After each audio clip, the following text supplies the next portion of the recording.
अब मधुमक्खियों की सहायता से होगी मानव वन्य जीव संघर्ष को रोकने का प्रयास। खटीमा तराई पूर्वी उपवन प्रभाग की सीमा से लगे हुए सीमांत ग्रामीण क्षेत्रों में बढ़ते हुए मानव वन्यजीव संघर्ष के मामलों को रोकने व जंगली हाथियों के झुंडों द्वारा ग्रामीणों की फसल को पहुंचाए जा रहे नुकसान को रोकने के लिए वन विभाग अब मधुमक्खियों की सहायता ले रहा है।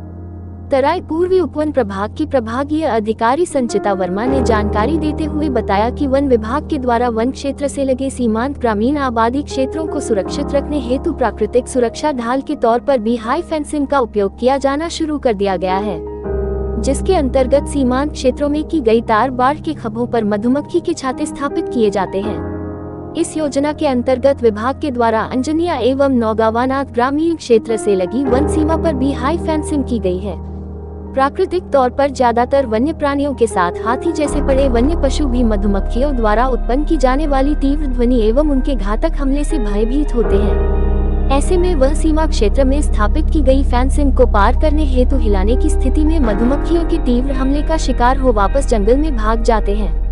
इस कवायद के पीछे वन विभाग का मकसद एक और जहां मानव वन्य जीव संघर्ष के मामलों में कमी लाना है, तो वही स्थानीय ग्रामीणों को मधुमक्खी पालन से प्राप्त होने वाले रोजगार के अवसर उपलब्ध कराना भी है। साथ ही साथ वन विभाग के द्वारा सीमांत ग्रामीण क्षेत्रों में आमजन को जंगल से दूर रहने की हिदायत देने हेतु मुनादी भी लगातार करवाई जा रही है। जीव संघर्ष की घटनाएं हमारे क्षेत्र की ओर को इस बीच थोड़ा ज़्यादा हो गई हैं, तो उनको रोकने के लिए और उनका बढ़िया तरीके से निदान करने के लिए हम विभिन्न प्रयास कर रहे हैं। तो उसमें से एक बीहाइव फेंसिंग भी एक इसी प्रकार का हमारा इनोवेटिव प्रयास है कि हम जो हमारे गांव है वन क्षेत्रों से लगे वहाँ पर हम बीहाइव फेंसिंग लगाकर एक अल्टरनेट एक स्वरोजगार का ग्रामवासियों को माध्यम भी उपलब्ध करा सकें और साथ साथ हाथियों के आने से जो भी फसल इत्यादि का नुकसान या जो भी जनहानि होती है उससे हम बच पाएँ। साथ साथ हम मानव वन्य जीव संघर्ष को रोकने के लिए हमारे जो वन क्षेत्र हैं तो उनमें लगातार मुनादी करा रहे हैं, लोगों को सचेत कर रहे हैं कि आप लोग